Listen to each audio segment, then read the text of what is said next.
Shri Krishna is the original personality of Godhead, but he expands himself into unlimited forms with different potencies. Those forms are not different from him, but they exhibit differences in bodily features and functions. So Krishna's first expansion is Baladev or Balaram, who is considered Krishna's second body.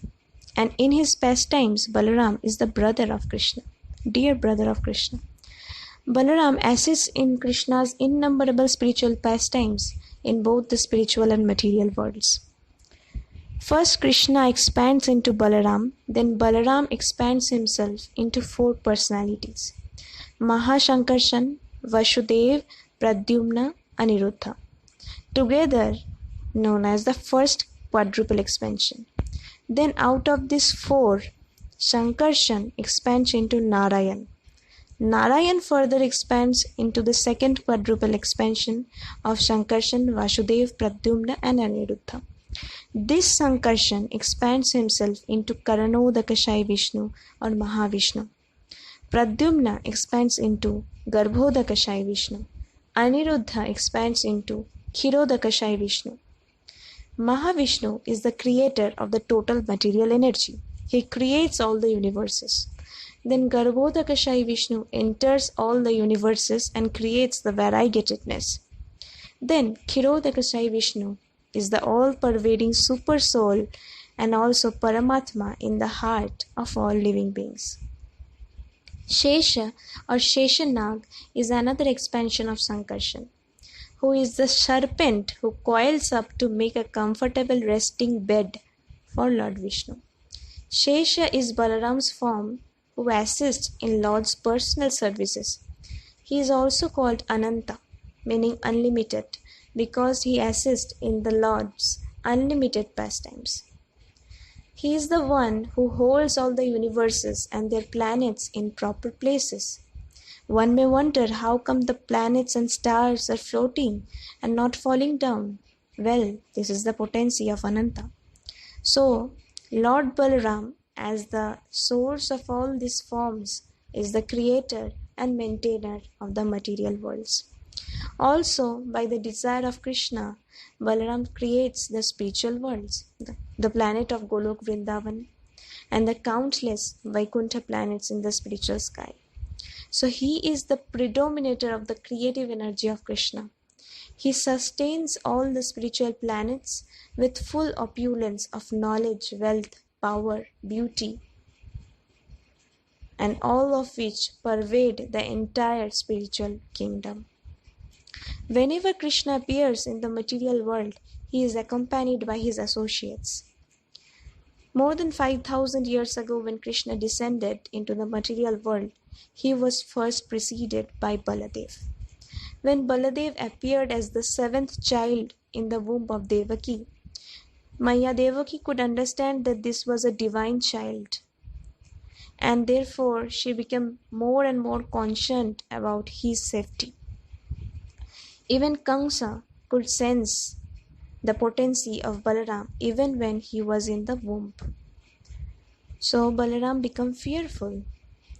At this time, Krishna instructed Yogamaya, his internal potency, to transfer the unborn child from the womb of Devaki to the womb of Rohini, who is another wife of Vasudeva, who is hiding from Kamsa and staying in the house of Nanda Maharaj in Gokul.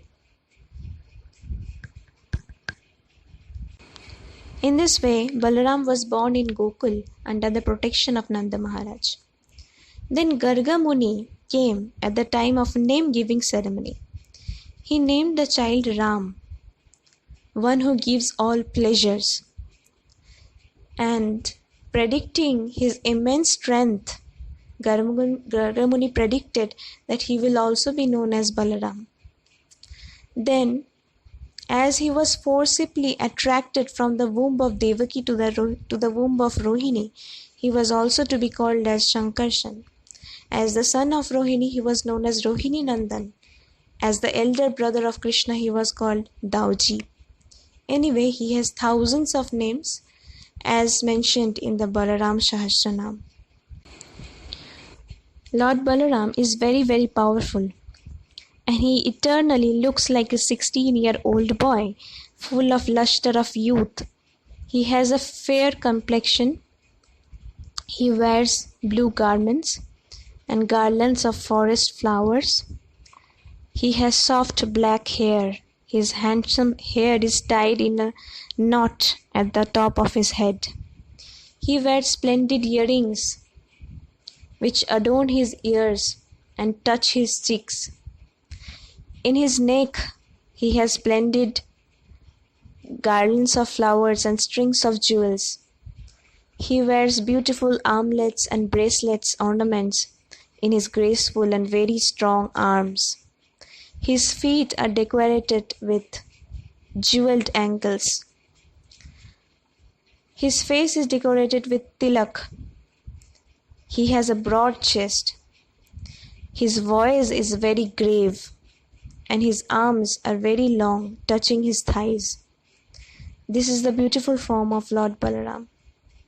If you can imagine millions of rising glittering moons together, Balaram's beauty even eclipses that.